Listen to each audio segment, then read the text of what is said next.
All right, let's return to our top story. We know, of course, that talks, it seems, are underway with the City of Cape Town Mayor, the Premier of the Western Cape, with the Transport Minister and SACC. But the South African Council of Churches has also come out to strongly condemn the taxi violence in the city in the past week. Faith organisation calling for negotiations to continue with all the parties. I'm joined now by Bishop Malusi Mpumlwana, the General Secretary of the SACC. Bishop, thank you so much for joining us. It's been a terrible week. 5 people have died. The police tell us they believe this is as a direct result of the taxi violence. When you look at how the city has been affected, what do you think is going wrong? What do you think needs to be changed?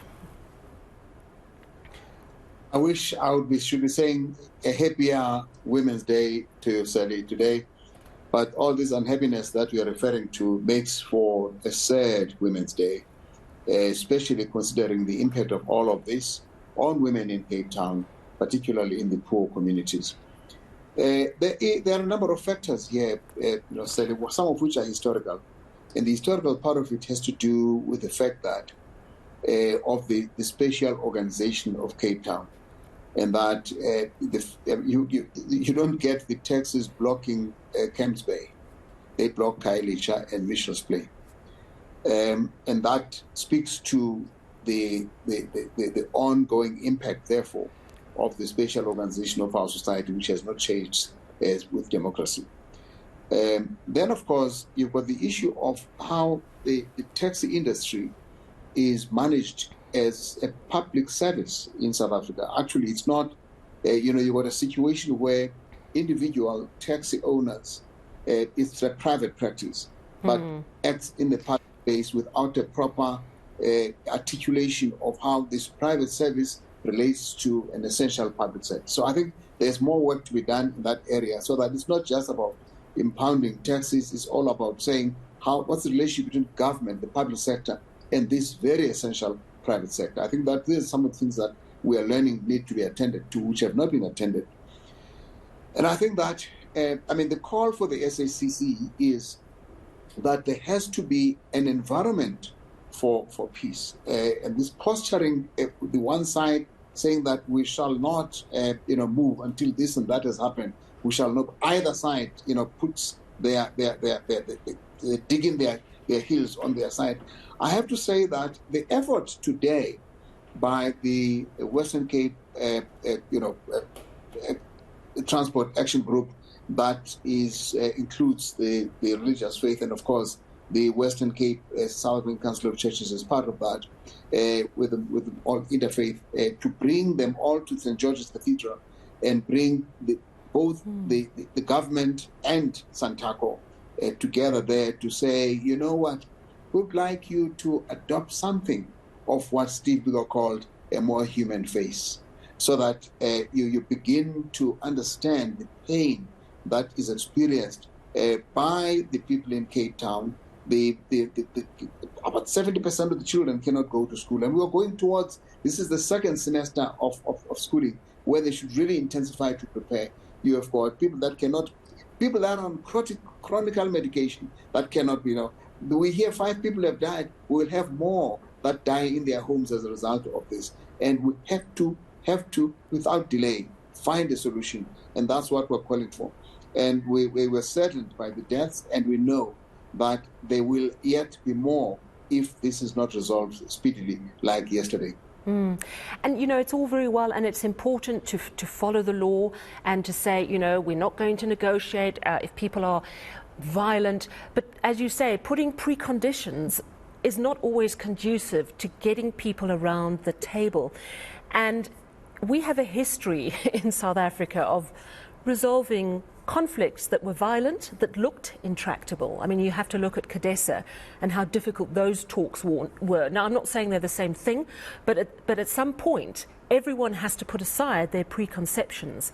How do you do that without feeling that you are losing the ground that you're holding so strongly to? Unfortunately, if we dig in our heels on one side or the other, because inevitably something must give. And when that happens, let's just go back to P.W. Botha, who said to Mandela, renounce violence and I'll free you. And Mandela said, don't free me, but I will yet come home. And of course, we know what happened to P.W. Botha before Mandela had to come out of prison. The preconditions never work. And I think that Santaco cannot say we shall block the road in order to be listened to. Neither should the municipality say we shall impound and we shall not even talk to anybody until it does not work ultimately. And I think that we need to persuade them, and this is what I'm hoping today's ritual would have persuaded them. And I heard the Premier of the Western Cape saying, let's get back to negotiations without delay. But that was not what the mayor was saying. And I'm hoping that they will find each other in this direction, and that they get to meet without preconditions. Both these parties must find a way in which negotiation. At the heart of it is recognizing the pain. The people are in pain. The people are bleeding. The people are suffering. And that's what must be at the core of this. And everyone, all of these people are supposed to be claiming to be saving the public. How do you serve the public with inflicting pain? Please, please, please. That's what we're calling for. Yeah, absolutely. And I think it is an important call to make at this time. I will just share with you that I actually spoke to the Mayor of Cape Town.